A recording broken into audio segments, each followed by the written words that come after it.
hotel. It's gonna be a great Noel. It's the Advent Calendar House. Muppets, Batman, Smurfs, and even Garfield's Halloween. We're gonna take a trip down memory lane. Frosty, Rudolph, and a bunch you've probably never seen. It's Mike and pals that come to entertain. Turn the knob and lift the latch for fun and laughs that can't be matched. And just beware the icy patch. It's the Advent Calendar House. Welcome back to the Advent Calendar House, the podcast that accidentally broke Santa's sleigh about 60 yizzles ago and is hoping he doesn't remember. Our session-long tour of familiar faces is about to take an interesting turn because today we're revisiting our old pal Punky Brewster. Last year we watched as she learned, yes, Punky, there is a Santa Claus. This time around, we're watching her Saturday morning cartoon, It's Punky Brewster, and this is Christmas in July. I ran to the end of the rainbow's eye. There wasn't any pot of gold. I am dying to know whether the skateboard of my dreams will be waiting for me 5 months from now, Mike Westfall. And joining me, all decked out in a duck-shaped swimming tube and flippers and ready to board a public city bus, Steven is back. Hey, Steven. Here goes something. And my magical leprechaun-gopher buddy who hopes the next rainbow is the rainbow home. It's Adam Pope. Hello, Adam. Oh, hey, Mike. So great to be here with my punky friend. That's a much better Glomer than what I tried to do. Oh, goodness. I'm so excited to talk about this shining light of nostalgia for me. Oh, Adam, I promised you we'd cover the Punky Brewster cartoon, and here we are. Yes. I mean, this is a thing for me where the last show felt like a warm-up to getting to right now. Because boy. Steven was all about the live-action series, right? That was his passion. And for me, like, Punky Brewster is listed like top 3 all-time Saturday morning cartoons for me. Like, Wow. I make a distinction Whoa. between like syndicated weekday cartoons and those like Punky that were exclusive, right, to like Saturday mornings. So for me, it was, I was tuning in every Saturday to see Muppet Babies, The Real Ghostbusters, and Punky Brewster. Like that, everything else was just icing on my bowl of Rice Krispies, right? Like if I got those in, I was happy. So it's wonderful. This is shocking to learn that you love this cartoon so much. As much as I know you, I can't believe this cartoon is a top 3 Saturday morning cartoon for you, but okay. I can believe it. It makes sense when you stop and think about it. Okay. When you know my obsession with Troop Beverly Hills, Punky Brewster's got to be in there somewhere. Sure. Okay. I mean, yeah. Okay. Yeah. More than Alf? Like the Alf cartoon or? Alf Adventures was interesting, and the regular Alf cartoon, sure, but no, Punky, we're going to talk about it. It has a lot to do with the theme song and some other life lessons I learned. So that theme song. It's a good theme. But first, Steven, have you ever seen this episode before? I'm sure I've seen this episode before. I have no memory of seeing this episode, but I did watch the show every Saturday morning. In college, I did find tapes at the Goodwill of this cartoon because that was the only Punky Brewster VHS available at Goodwill. So I am very familiar with this cartoon, but for whatever reason, this is a memory hole episode.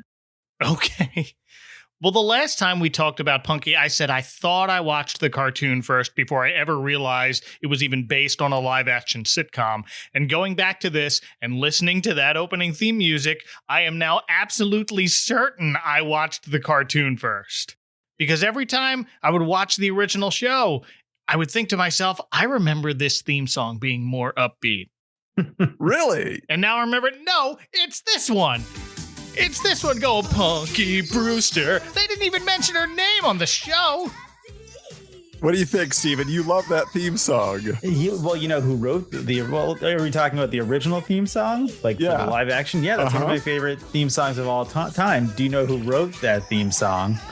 The same guy who did the Cheers theme song? Yeah. Gary Portnoy, who also did the Cheers theme song. Yeah, so that's one of my favorite theme songs of all time. It makes me misty every time I watch Punky Brewster. He specializes in the somber yet somehow optimistic. Like, it's really weird. Yeah. Yeah. But like for me, this is like all time, like actual favorite Saturday morning cartoon theme song. Like it's so poppy. It's so 80s. It feels like a song that could have been sung on the radio if you changed the lyrics. It had a good bridge. You could. Yeah. Absolutely. This sounds like you could throw this on like a Cyndi Lauper album and try and see if anybody notices.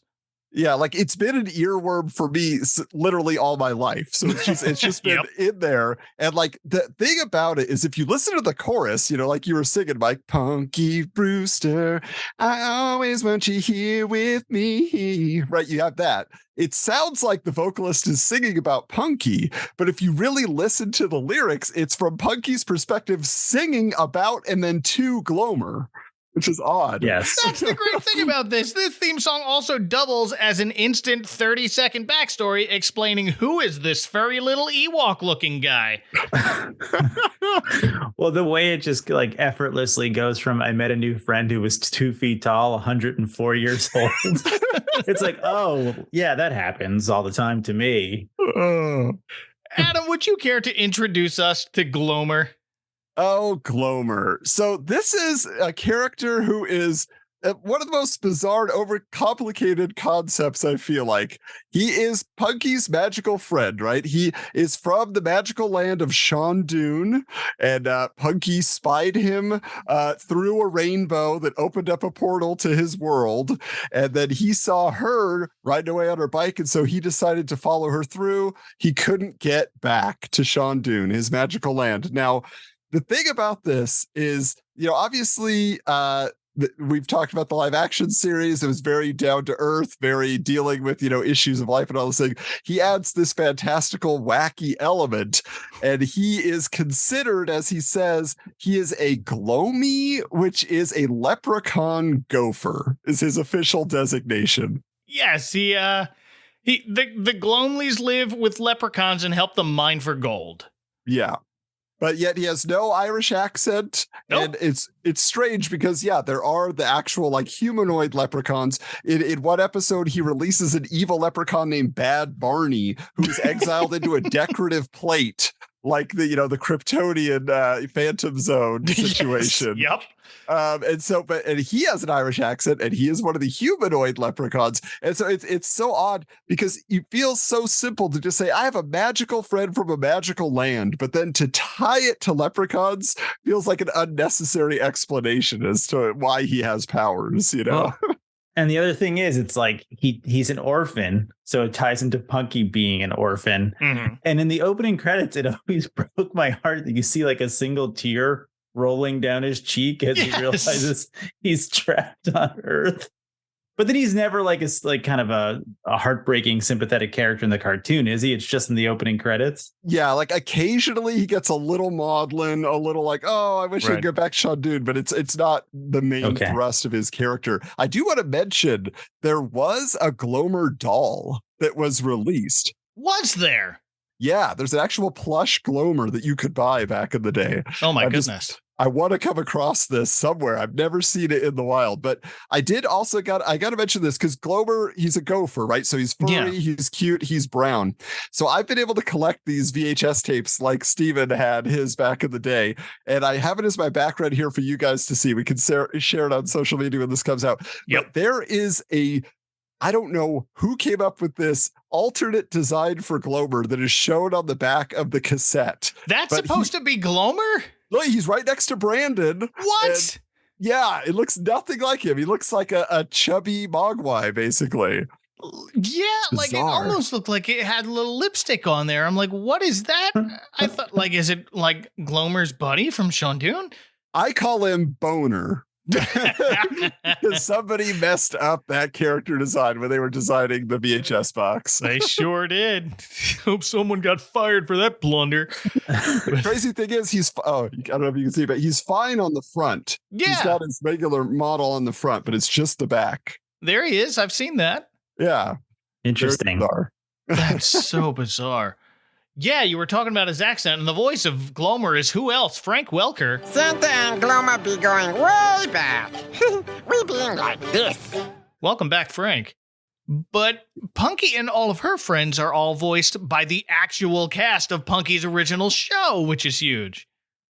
I mean, I can't overemphasize what a difference having the entire live action cast doing the voices makes to this series. Just the legitimacy that it adds. And they're all great. They are. They are. Like, they do a wonderful job. Yeah. And even George Gaines comes back to play Henry, which is amazing. He does. Yeah, he only gets a couple of lines here, but it's great to hear his voice. Like, nope, that's Henry. That's George Gaines doing Henry. I've always wondered, though, why Sherry's grandma isn't on the show. She has such a distinct voice. It would have translated perfectly to animation. It really would have. I wonder if she had other commitments. Yeah, that's the thing, right? Because this series came out while the live action series was still on the air, which has got to be groundbreaking. Usually they do it like when the series has ended, they're trying to revive it, or it's on its last legs. And here it was in full swing, and they're doing an animated series in the same continuity almost. Like, it's very, very close.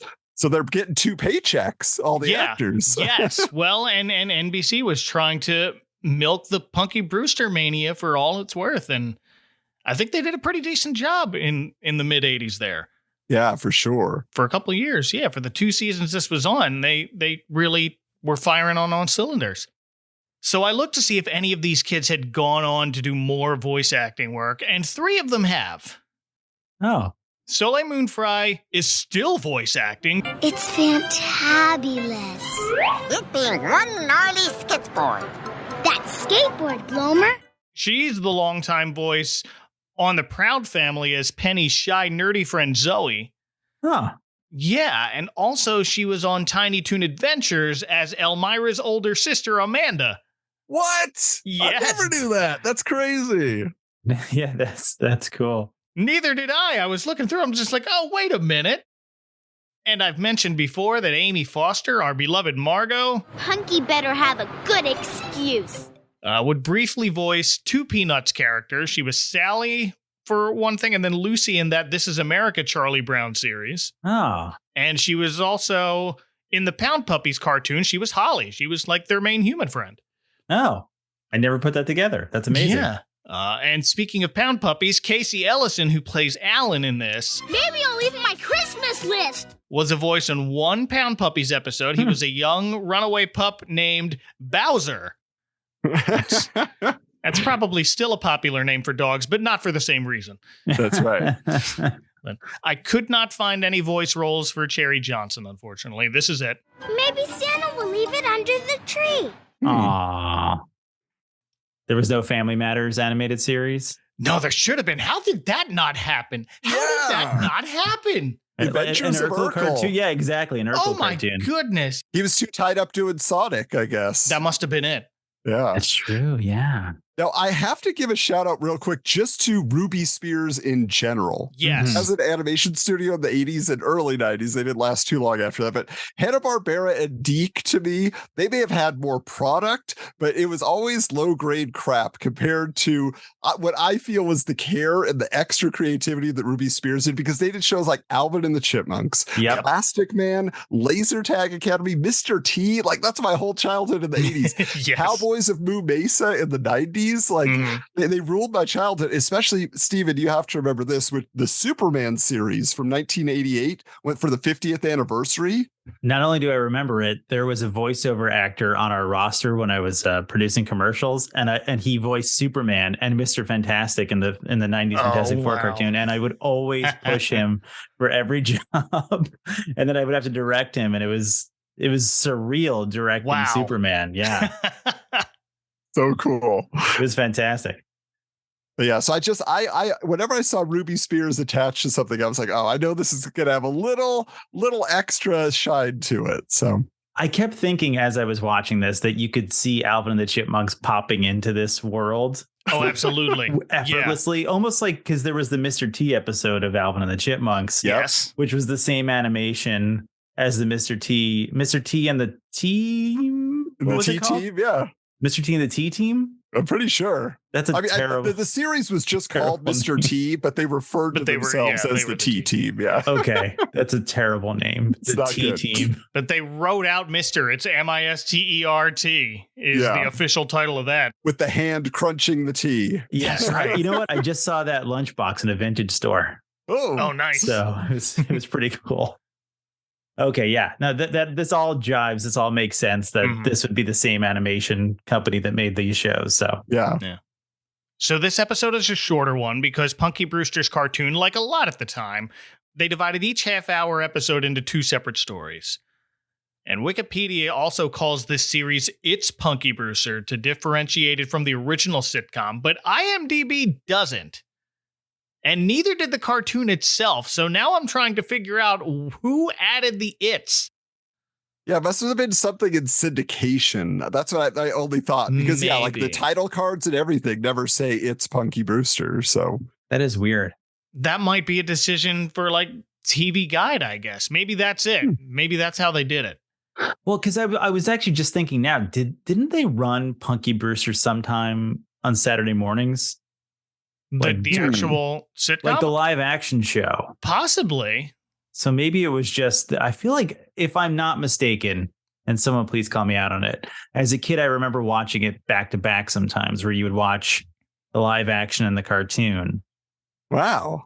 But I could be wrong. Yeah, that seems like a memory I have in here. Or like at the very, very least, there's an episode or two, there's a segment or two Soleil Moon Frye did of One to Grow On.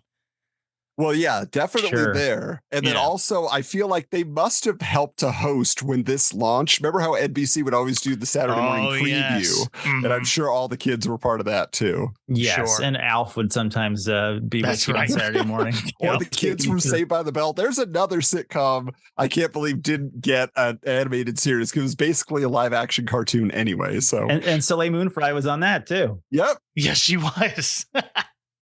So Christmas in July is the latter half of an episode that first aired on NBC on Saturday, October 12th, 1985. Neither the July nor Christmas, but October 12th, 1985. Hey, that's the same day that a case of plutonium mysteriously disappeared.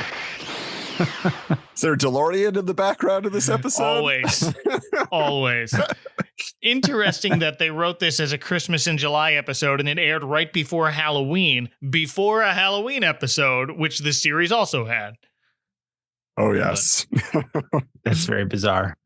But for now, let's get into the Christmas in July spirit with Punky. And if you want to watch this, make sure you search It's Punky Brewster Christmas in July. But it's not streaming anywhere officially at press time, but I found some uploaded copies in the usual places. It's Punky Brewster, who starts this episode staring longingly into the window of a toy store at a skateboard she really wants, thereby causing her and her friends to miss the bus to a day at the pool.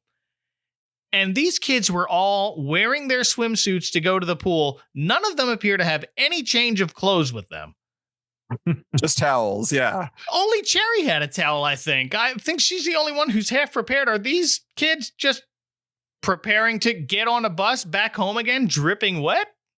Well, I was just wondering, too, because I grew up in the suburbs. I didn't grow up in the middle of a city like them. So it's like you have to take the bus to go to the pool. We just had a pool in the middle of our neighborhood, that was the community pool. So that was another thing that stood out to me. I was just like, wow, that's a long trip to get over to the pool. Our community pool was at the other end of our neighborhood than we were, so we did have to end up driving until we were old enough to ride our bikes. But it was quite a bike ride. I lived in kind of a pretty big neighborhood. Yeah, there were pools in the city. I remember when I worked there. Mm-hmm. You could find like a big old community pool in the middle of a city. So that makes sense to me. It tracks that they need to take the bus. It doesn't track that they don't have towels and are just like, well, guess we're going to drip dry on the bus. Yeah. Well, I guess, or they would just sit out in the sun, right? Isn't that what you do? I was going to say, July in Chicago has got to be pretty hot. Hot. Yeah, that could be. Yeah. I don't know how public pools in Chicago work, but every public pool I've ever been to made you bring your own towel and was outside. So also Glomer's there and Glomer can conjure up towels. He could. Will. Yeah. Glomer's hanging out in the backpack where the towels could have been. Exactly. Or they could just use the human towel. Or Yeah, exactly. Worst comes to worst, you just rub Glomer There all you over go. yourself. That's it. Because he has to hide in the backpack anyway. sure. But Alan is out here with a floaty tube and flippers. He looks like Wade Duck from Garfield and Friends. Yeah, Punky's wearing the backpack where Glomer's hiding. It doesn't even look like there's enough room for just him in there. But Punky has already forgotten about the pool. She's too busy ogling this skateboard in the window, explaining to Glomer that Henry said if she wants one, she has to wait until Christmas. But 5 months is way too long for her to find out whether she'll have one waiting for her on Christmas morning.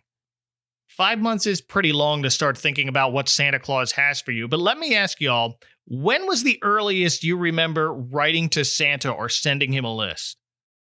I was always a last minute kind of guy. So I was in like, end of November. I'm like, I better get this together. Here's the Sears catalog. Let me circle some stuff. Like, but my kids, like, they are telling me all year long, do you think Santa can get me this? Do you think Santa can get They just keep the list all year long. Yeah, I think it was as soon as that Sears catalog came out, I was like, this is it. Because then you could see all the toys that were coming and you would Start circling. The Batman 89 grouping with Bob the Goon. You were like, okay. Oh, yeah. You need Bob the Goon. You need Bob the Goon this year for Christmas. Yeah, I don't remember starting my Christmas list any earlier than Thanksgiving. Even when we had the wish book, I was looking through it, but like I didn't get anything officially in writing to Santa until at least first week of December. So this kind of conversation was surprising to me, but I understand. She really wants that skateboard. And Glomer has a simpler solution. Oh, I can be finding out easy. All I need to do is ask Santa. You mean you know Santa Claus? Because he just casually puts out there that, oh yeah, I know Santa. Of course Glomer knows Santa. He works with leprechauns. At the annual convention, they all get together, talk about their holiday plans. There you go. Do some PowerPoints, some panels. All these holiday mascots are buddies. Yeah. So the fact that Glomer knows Santa is the least surprising thing about this episode as far as I'm concerned. Sure. But now Punky and all her friends are very excited after learning Glomer knows Santa, and now they all want him to ask Santa what they're getting for Christmas. But Glomer has an even better idea. They can ask Santa themselves. And with a glittery wave of his hands, he transports the 4 friends to the North Pole in their swimsuits. Yikes. Adam, this is the second time you and I have seen people in swimsuits unexpectedly end up at the North Pole. It is bizarre. I don't know how that became a trope of these specials, but there you go. We are. It happened. It happened on the Super Mario Brothers Super Show, and now to Punky Brewster. Oh, there you go. I didn't know that. Yep. And while Mario seems to have a higher tolerance for extreme cold, these children do not. Not even these Windy City natives. It was funny that they just flash into the snow in their bathing suits. And my first thought was like, what's going to happen? How are they going to get out of this mess? They're going to be freezing. Well, and Punky shivers for help at this point. Thankfully, Glomer outfits them all with nice warm coats and snowsuits. My favorite thing about this is that he knows Punky so well that he has her decked out on brand. Her boots are 2 different colors, just like her shoes. That's You're right. like, that's awesome. Yeah. Like that's exactly like the blue with the rainbow striped coat. That is absolutely a Punky coat. And then Margot complains about the color of her outfit. And then Glomer says, tough kabushkis. Glomer, I really think I look better in pink. Oh, tough kabushkis. Yeah. Made a note of that. Used all his magic just to get them there. Not enough to change her blue snowsuit pink, unfortunately. Is tough kabushkis like a saying that he says a lot? I'd never heard him say I it don't before. think so. Okay. No, he always is coming up with weird, like, she's just messing stuff up, like different sayings. What's that called? I always forget when you do that. Misnomer? Yeah, misnomer. Misnomer for Glomer. Hey! That's funny. Miss Glomer's. It's Glomer's misnomers. Oh. Can I just say, so I've been watching this show my entire life, basically, since it aired. finally this time watching it right before this show, it hit me who Glomer reminds me of. Oh, who's that? Jar Jar Binks. Wow. That's it. They kind of have the similar voice. Frank Welker's doing that voice that he reserves for characters like Jar Jar Binks, if he had ever voiced Jar Jar Binks. But yeah, I mean, I thought, Steven, you were going to say Slimer, because Glomer's it's the Slimer voice. Hyper Slimer. Or the other one I associate with this voice is when he was Game Boy on Captain N. Oh. It was a little more robotic, but it's that same learning, warning. Okay. It's just also like the way he confuses sentences and speaks backwards. Yeah. That Yoda Jar Jar kind of thing. I like that he even replaces Alan's flippers with a pair of snowshoes. And I don't mean boots. I mean the kind that look like tennis rackets on your feet. He was paying attention. He really was. Had it all figured out. Glomer gave himself a pair of snowshoes, too, for some reason. He can fly. You've been levitating above the ground this entire time. You don't need snowshoes. Maybe he was going to use that. Maybe Santa has a tennis court somewhere at the North Pole. Oh, he just likes to be prepared. Yeah, well, while we're here. But the group is now a conveniently short walk to Santa's village, which appears to be surrounded by a candy cane striped outer wall. I wonder if those are actual candy canes, because if so, that's terrible security. I don't know. I guess it depends on how solid his recipe is for candy canes. I guess so, but you think someone's not going to try and eat their way through that? Well, at least the intruders will have fresh breath. There it is. That's right. The kids do not attempt to eat their way through, but the front gate is locked, and try as he might, Glomer cannot unlock it, saying they probably being closed for lunch. That's when an elf meets them at the gate and tells them the workshop is closed because they're all on vacation, because it's summer. We later learn this elf's name is Rick, and he has sort of a gangster voice for some reason. Sorry, sweetheart. Santa's gone south. This voice I was again trying to wonder, I'm like, where do I know this voice from? And I feel like he's doing a Jackie Gleason impression. It's Humphrey Bogart, dude. His name's Rick. He's Rick the elf. He's Rick from Casablanca. Oh, that makes more sense. For me, I thought it was an Edward G. Robinson in Little Caesar, because at one point he says, see?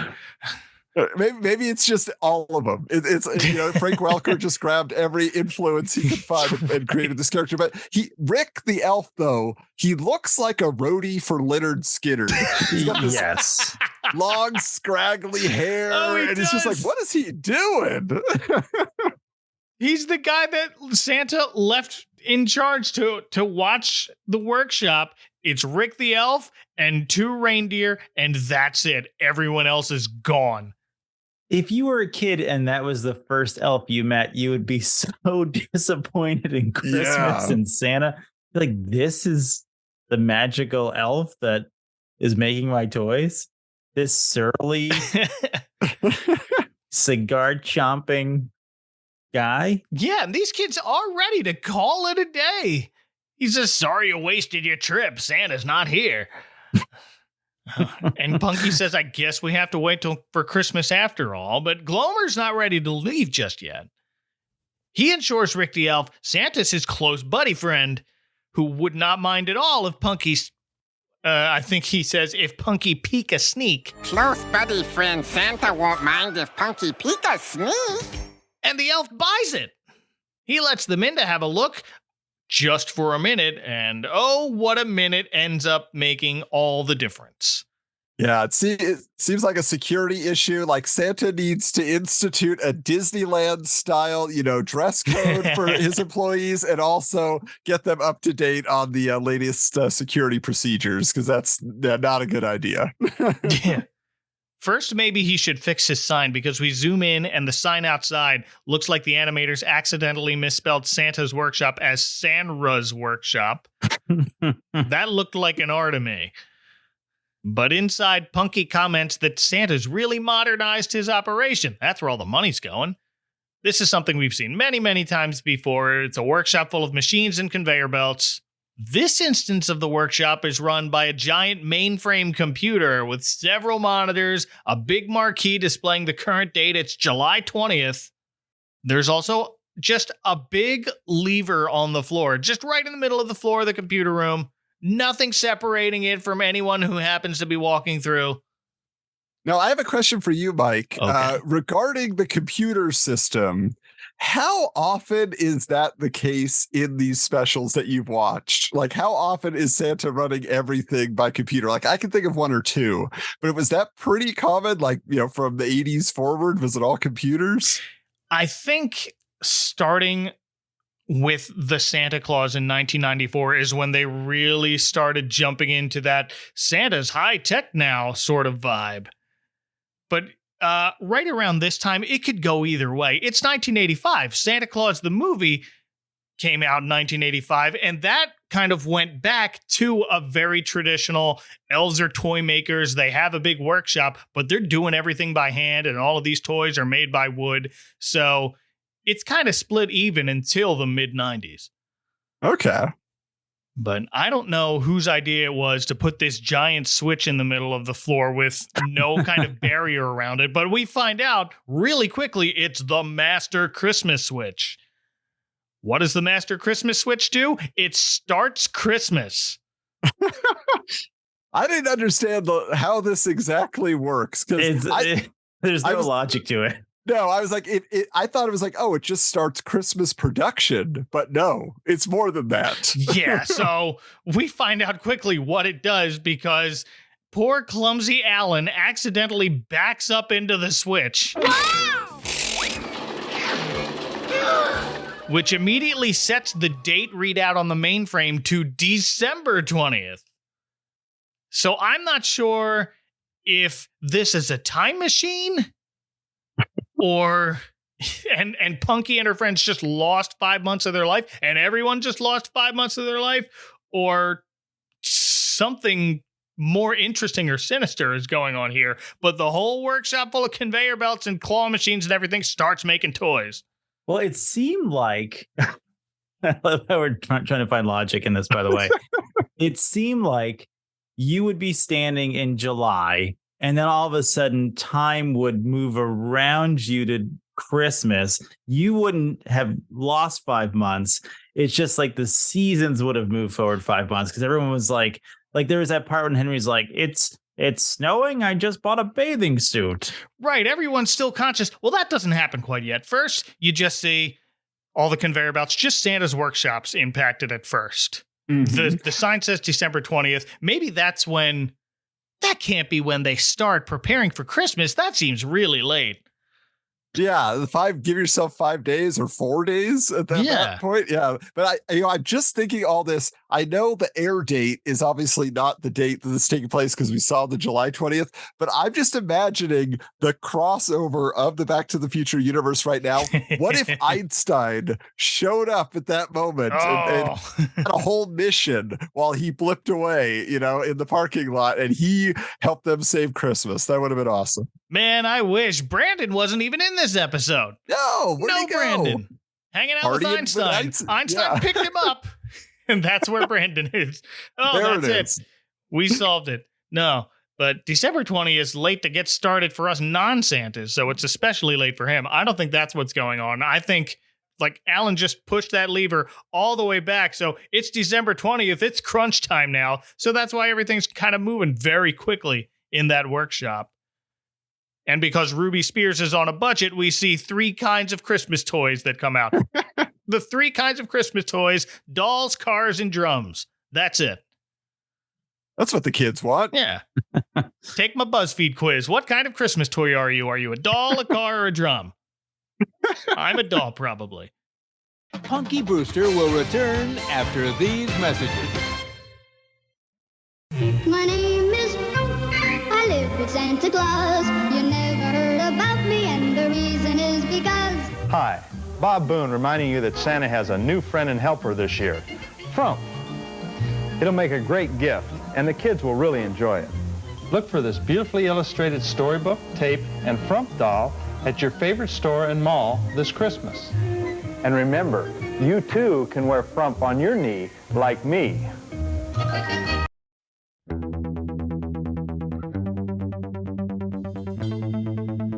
Hey there, comic book fan. We've got a few questions for you. Were you obsessed with X-Men as a kid? Did you stand in line to get a copy of The Death of Superman in the black poly bag? Did you buy every Image comic no matter how long it took to hit the shelves? Then have we got the show for you. Wizards, the podcast guide to comics, is the podcast where Adam and Michael re-examine the 90s comic book boom through the pages of Wizard magazine and explore the world of gimmick covers, massive crossover events, and find out if those 20 copies of X-Force #1 you stashed in your long box really did put your kids through college. And that's not all. We also bring you exclusive interviews with former Wizard staff members who tell behind-the-scenes stories from the guide to comics that defined a generation in our special series, The Wizard Files. And wait, there's more. You'll get mini episodes with 90s comic book reviews and more nostalgic fun. Wizards, the podcast guide to comics, is brought to you by the Retro Network every Wednesday. So subscribe today on your favorite podcast app. And remember to keep your books bagged and boarded.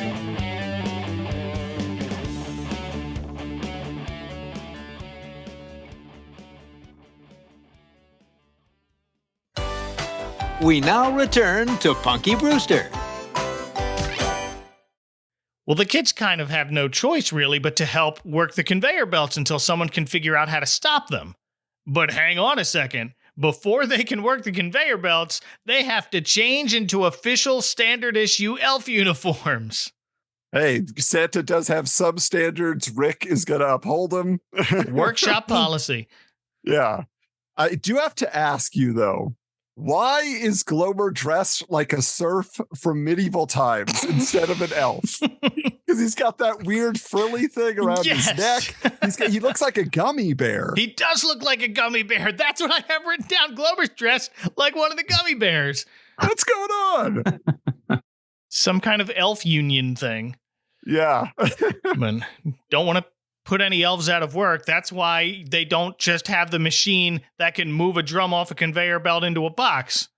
Yeah, you see Margot and Sherry, they have to actually assemble things as the pieces are coming along. They're not doing a great job. Yeah, support the elf union. But unfortunately, Punky gets backed up pretty quickly trying to work this conveyor belt with the drums and asks Glomer for help. Glomer, this would be a good time for magic, believe me. Yes, it certainly would help to have magic in Santa's workshop. Santa took it with him, I guess, or he locks it up. He locks it up, yep. But Glomer tries to put the drum packing on autopilot, but he can't quite get it to work right. And Glomer ends up under a pile of red drums. Meanwhile, Alan, who started this mess, is trying to help Rick figure out how to shut everything down, because apparently that giant switch on the floor is just a one-way switch. And that's just bad engineering. That is for sure. So while Rick is reading through this instruction manual, Alan just starts turning knobs on the computer mainframe. Just, let's see what this does. And the first knob he touches gives him an electric shock. Maybe it wasn't the turning kind of knob. Maybe he was supposed to push it. But whatever happened with that, the result is the computer has somehow set the weather around the globe into Christmas mode. It's very strange to know that Santa controls the weather, or at least has the potential, because that's supervillain talk right there. It kind of is. It's the plot of the Avengers movie from 1998. Sean Connery can control the weather. Wow, you're right. And yeah, the rarely seen Justice League of America pilot where they had this weather wizard guy. Yes. I have seen it. I just don't remember anything about it. That's a good thing. Yes, no, push that one right out of my brain. That's okay. Maybe this is how Santa manages his flight plan on Christmas Eve. Maybe it's all done by computers hooked up to satellites. No more foggy Christmas Eves in the modern age. When Rudolph retired, he had to find a different plan. There it is. Well, it isn't a computer automated hub without a giant TV screen hooked up to a secret surveillance camera that can see anywhere in the world as the plot demands. So we see, it's snowing in California in July. And it's also snowing in Chicago, where we see Henry, for the first time this episode. Henry! Snow? I just bought a new bathing suit. Yes. And getting a 5 months early start to Christmas will apparently ruin Christmas, according to Rick, who tells Punky there's now only one thing left to do. She has to go out and find Santa so he can fix everything and set time right, because the one elf he left in charge can't figure it out. I also like that. Does Rick know? This is the part I couldn't remember. Does he know where Santa is, or did he just tell him to go look? No, he told him to go look. Just find Santa. He's somewhere on this planet. He does tell Punky, check the beaches first. He said he wanted to come back with a tan. But he doesn't have Santa's beeper. Like, he has no contingency plan for any off-season issues. Santa is off the grid. Check the beaches on a planet that's mostly water. Yes. Makes a lot of sense. Yep. And Punky and Glomer are worried that Santa's going to be mad at them to boot. So, well, they have no other option. So Rick whisks them off to Santa's sleigh, where there appears to be full sacks in the back of the sleigh. What's in there? I mean, he's just always ready to go. That's the thing. Like, when they say it's going to ruin Christmas, I say, no, you're just ahead of schedule. Santa's going to be happy. Less stress. Right. I guess when we see, like, because Chicago starts a magic Christmas tree just is there now, decorated. Like, somehow time has sped up, but no one remembers it. It's like that one episode of Futurama where time just started breaking up. The one where they're playing the Harlem Globetrotters? The one where they're playing the Harlem Globetrotters, yes. Just watched that the other day, actually. Yeah, we watched that not too long ago with the kids. They loved it. But first, they have to get in the air, and the two remaining reindeer are not making the process easy. Where are the other reindeer? They get vacation time too? Apparently so. You think they'd just be hanging out? Yeah, like be like free range, maybe. You would think. Even the reindeer are unionized. Good. Well, Glomer's chasing these reindeer around, trying to hitch them up to the sleigh. He finally catches one, but the other runs away, and he says, Okay, that be doing it. No more Mr. Nice Glomer. And he wiggles his ears, summons a stream of sparkles, holds it like a lasso, and catches the other reindeer that way. I loved that. That was I know because you always just think, oh, the magic like activates something that's inanimate or whatever, but no, he can actually form solid objects out of it. That's kind of cool. Yeah, you see this kind of sparkling effect all the time everywhere, but this is the first time I consciously remember someone like taking those little star effects and using it tangibly. And then Glomer comments, Glomer seeing why you're not first string reindeer. So these aren't any of the reindeer we know either. These are the reindeer reserves. Their names are Phil and Gary. And this was the best bit of the show to me, was the lazy reindeer, Phil and Gary. It seems like they're there just because they were too lazy to get up and try to go anywhere like the other reindeer. It's just like they're literally just laying down when they arrive at the Santa's village. They're just like sitting by the steps. But I like to believe that they're like Rudolph's slacker buddies from college who just hooked them up with the job. It's like off-season temp reindeer, but that's terrible. Yeah. They're on the sidelines just in case. They're like the fourth string reindeer, yeah. But now finally, Punky and Glomer are flying Santa's sleigh through the sky, doing a pretty decent job for a first-timer. Sorry. I'm trying to remember now. Did they see the airplane yet? Yeah, this is when they get tossed around a bit with some turbulence, passing by a 747 jet. And one of those pilots, that's Frank Welker as well? Oh, yeah. He's doing like his resting Fred voice for that one. Isn't that Santa's sleigh? Forget I said that. Because I heard it, I was like, is that Iceman from Spider-Man and His Amazing Friends? I immediately just heard Ray Stantz. Yes. Yeah. Or Fred from Scooby-Doo. Or Fred from Scooby-Doo. Yeah, that's okay. His resting that guy voice. Just worked. He was in everything we watched as kids. Oh yeah, still is. I mean, they're making another Transformers movie. He's amazing. But it was just great, like hearing what I thought of immediately as Iceman being the pilot of an airplane. Just like it just took me back to, 1984, There it 83, is. just watching Spider-Man and his amazing friends. Well, it's not long until Punky actually does manage to spot Santa on a remote island from the air. And if they're that high that they're above passenger jets, which usually coast over the ocean at 30,000 feet, how Punky can actually see Santa says less about her keen eyesight and more about the fact that she could see Santa from the stratosphere. She has Santa sense. That's what I feel like. She's just like, where's Santa? Where's my skateboard? She just she's developed these paranormal powers. That could be it. Yes. I need to know. Or with prolonged exposure to Glomer, possibly. Oh, that could be it. Yeah. Or she's in panic mode now. She's like, we need to fix Christmas. And Santa indeed is relaxing in a lounge chair on the beach of this remote island. He's got a Walkman on, red Hawaiian shirt with Christmas trees, and I kind of want one. He was slaying in that outfit. He was. Well, and Frank Welker's doing Santa's voice, too. And who are you? Your good buddy friend Glomer person. Glomer? I did not pick up on that. He's the That's utility amazing. player. He's the guy. I believe, Stephen, the last time we talked about Frank Welker voicing Santa on this podcast was in A Chipmunk Christmas. Yes, and that was when I kind of put together who Frank Welker was, because I wasn't 100% sure until you told me. Because Okay. I recognized that voice, obviously, from my childhood, but I never connected it to the name Frank Welker until that podcast. Well, all right. Hey, happy to help.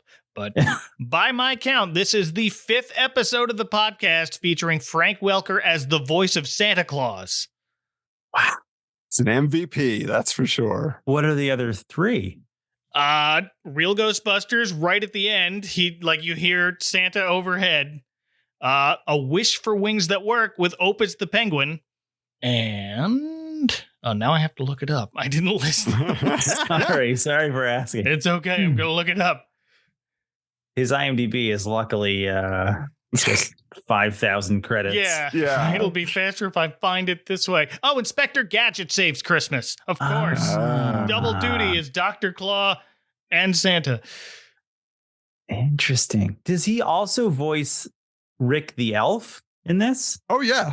He's got to. They don't have anybody else on the show. It's the main cast and Frank Welker. Yeah, it's not George Gaines. We can say Definitely that much. not. The second most appearances of Santa I have on the podcast so far is Paul Frees, because he does all the Rankin Bass ones. Sure. But I think there's only one more that he's been Santa in that I haven't covered yet, so he can only tie at best. Okay. But the first words out of Santa's mouth upon seeing Glomer are, "And who are you?" Glomer. It's like you meet one person that's really cool one time and you're like, we're best friends. Yeah. And they're like, I meet a lot of people, kid. You know? This whole time, Glomer was talking up how he and Santa were good buddies, and the poor guy wasn't expecting it to not be the case for Santa. I can't blame him. Santa's clearly had a positive impact on Glomer's life, but Santa meets a lot of people.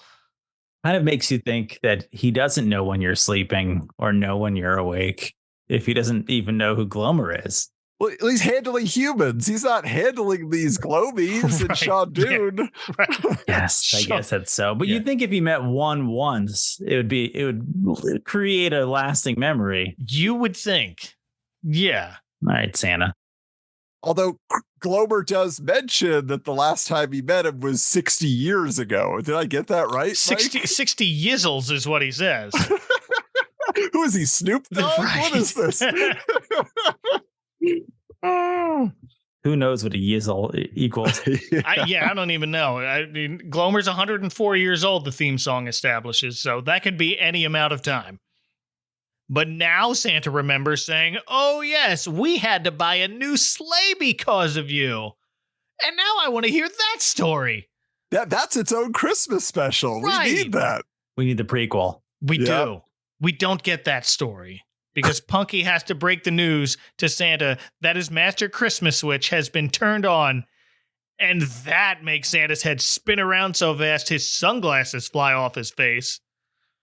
And this is such a dire emergency. Santa doesn't even wait around for Punky and Glomer. He picks up the two of them under his arms and runs to the sleigh. No time to even let them get in themselves. Just yoink, let's go. And just like that, we're back at the workshop. Spelled correctly this time, I noticed.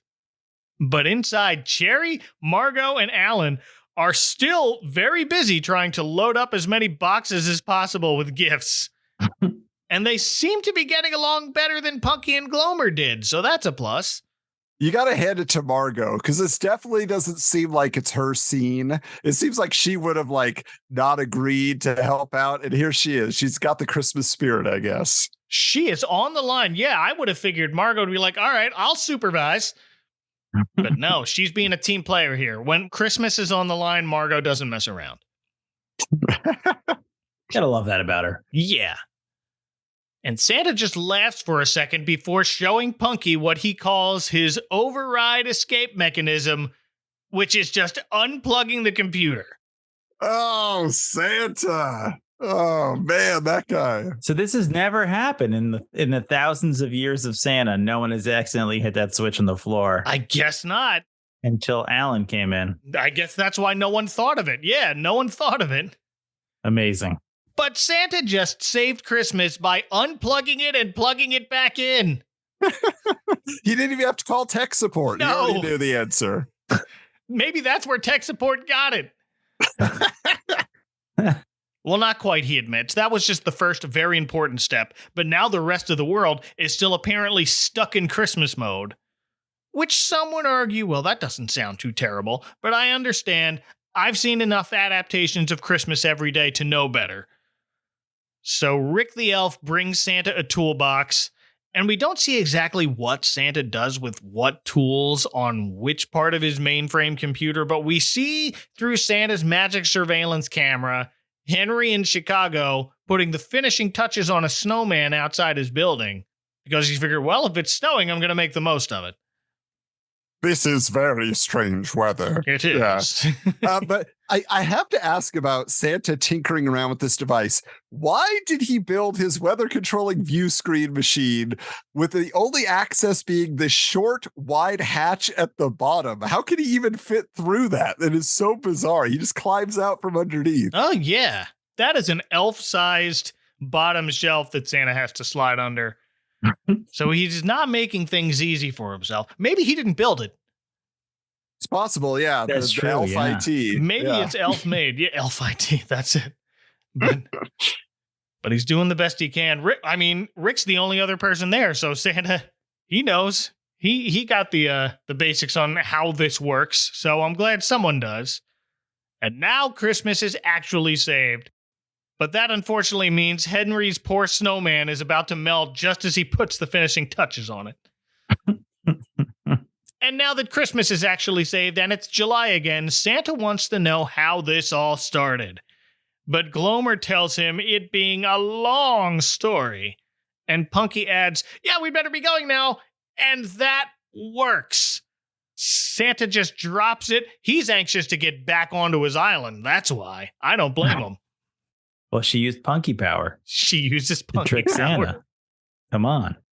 I think Santa also understands the time constraints of the episode and that they have to get to some toy commercials. They pack a lot into 10 minutes, I will say. This story does not waste time. It just moves so quickly. Yeah, this is a 10-minute long episode. I know. I gotta say, though, Punky is super clever when she explains that she was waiting to ask Sid for the skateboard until he forgot. Like, the idea of that, reasoning is so in line with the character from the live action show. It is. So I love just how they've really kept everything on brand for the characters. They've kept the same tone and everything outside of, some magic here. I do want to mention one other thing with this series that just stands out to me. Sure. Is even the consistency of Henry's apartment. When you watch other episodes and things like that, her weird horse-drawn cart bed in her room is there. Wow. the kitchen, like everything, like it's set up exactly like the series, so that they could have gotten, just said, oh, there's just whatever. It's a house, it's an apartment, it's a whatever. But they didn't, they really paid attention to everything. That's impressive. Well, here's what I was thinking while I was watching this. As a huge fan of Punky Brewster, and as someone who really loved the sequel series that came out, if there was a season 2 of the Punky Brewster live action sequel series, could they have worked in Glomer somehow? Is Glomer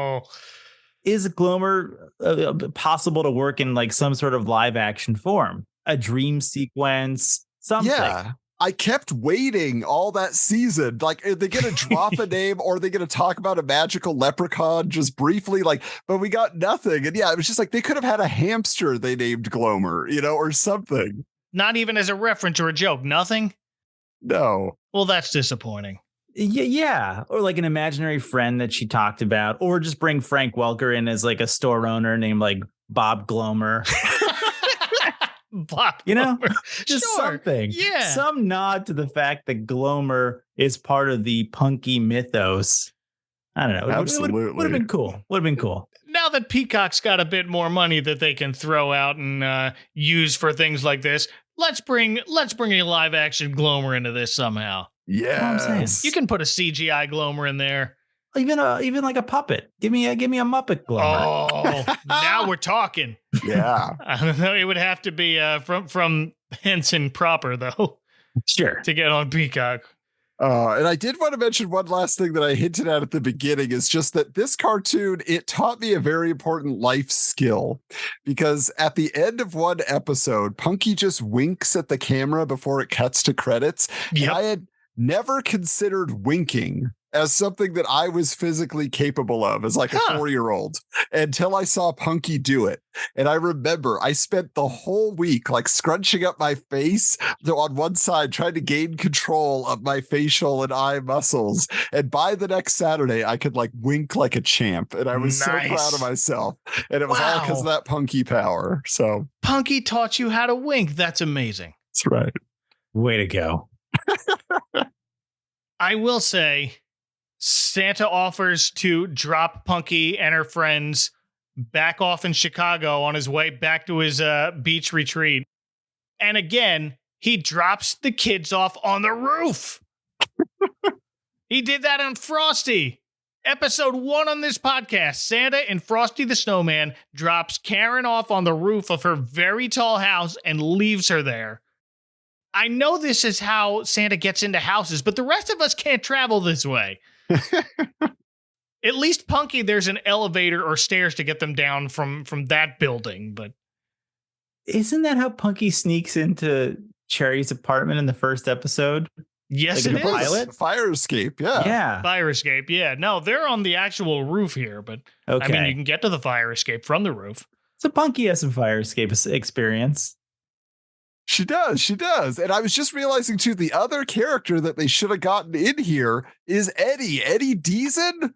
He should have been on this series. He wasn't doing anything. Oh, come on. Well, again, when we watched that last episode, that was his last appearance on the show. So he was already gone. That's a good point. Already. Yeah. Very little Eddie Deason on the actual Punky Brewster. But I feel like Alan probably would have fallen to his death climbing down that roof. Yeah. Like his whole character trait is that he's a klutz. Yep. So you're putting a klutz on a roof? That's not a winning formula, Santa. Maybe not great. And weirdly, Alan's the one who remembers, hey, wait a minute, Punky. You never asked Santa about the skateboard. I know. I figured I'd better give him some time, to forget. And Glomer ends the episode with, better be giving him long time. and that's it. That's the end of the episode. Yes, indeed. Do you have any final thoughts about It's Punky Brewster in general, or this Christmas in July episode in particular? I'll just say, I think until a few days ago, I thought we were doing the season 2 episode of the live action Punky Brewster. I was doing a ton of research into that. Goodness. And then when you sent Adam the link, I was like, wait, what's this episode? So it was fun. It was definitely, it's not on any Christmas special tapes that I have from my childhood. So it was kind of cool to revisit it. It was very much like, some of it reminded me of the Alvin and the Chipmunks Christmas special that we watched and talked about. Mm-hmm. Like her staring longingly through the window. Oh yeah, at a skateboard while he was staring at the golden harmonica. Yes, so there were some like Alvin crossovers for me. It was a fun Christmas special. I don't know if it'll go into my regular rotation every year, but it was cool to explore this. Oh, I mean, obviously I came in loving the series and I left loving the series. It could be so bad, and it's not bad. It's just silly and fanciful. And it's even the jokes are not like the old timey, like vaudeville jokes that were like Hanna-Barbera cartoons, you know, like they are like of the time and for the characters. They work, like they keep everything, on, like really focus on how these characters would behave. And so for me, like, and this is actually the truth, I watch more of the cartoon than I do the live action series, and that's probably going to continue. So that is insane. That's crazy. That's just absurd. This is my Punky. Oh, Punky and Glomer. Those would be my two tattoos if I ever got them. One on each arm. Like the love-hate tattoo. Yeah. Punky Glomer. Punk Glom. Yeah. Sure. Yeah. Okay. Sure. I mean, I got so emotional watching the season 1 Punky Brewster Christmas special with you guys. And I do not feel those same emotions watching this. No, that was an all-timer, but this was fun. It's fun. It's fun. And Glomer lived up to the hype. Absolutely. And even Boner. And even Boner in your background, yeah. Well, yeah, we'll see if he shows up off-model Glomer at some point. Here we go. This is a mystery that you need to solve. You need to figure out why there's a fake Glomer on the back of the Punky Brewster VHS it's so tapes. Weird. It looks like it was like colored in MS Paint. Yeah. We're sending this out to the internet now. It's so it's in up the to show you notes. Yeah. But Glomer does get to shine more in other non-holiday episodes, and they're not too difficult to find if you go looking for them. But remember, the cartoon series is unofficially called It's Punky Brewster. But thank you both for joining me on this wacky adventure. Oh, absolutely. My pleasure. Woo. My pleasure. We have Punky power here. Yes, we do. And if people want to interrupt your tanning session on a remote island, where can they find you on the internet, Adam? Oh, well, hey, find me at Hoju Coolander on Twitter and Instagram. Good luck spelling it. Ask your friends. But of course, if you want to hear more of my thoughts on old stuff, well, you can find me on Wizards, the podcast guide to comics, where we are exploring the 90s comic book boom through the pages of Wizard magazine. So that's at Wizards Comics on Twitter, at Wizards_comics on Instagram as well. You'll see lots of old things that might spark some nostalgia for you. And Steven. I am mostly private on social media now because of work. I sold out. But if you want to find my film that I directed, UFO Club, it is now free on Tubi. UFO Club, Tubi TV. Yes, you guys will love UFO Club if you love the show, I have a feeling. It's such a charming little show. I love it. Thank you. And of course, you can find all of those links in the show notes of this episode or at adventcalendar.house. That's where you can also find where I happen to be hanging out online. Thank you once again for listening. Our Christmas in July season continues in a couple of days with a stop at a familiar address. Until then, for Steven and Adam, from my badly designed master control room where the on switch doubles as a tripping hazard that controls the world's climate, this is Mike Westfall reminding you to mind the icy patch and wishing you all the punky power in the world. Good night.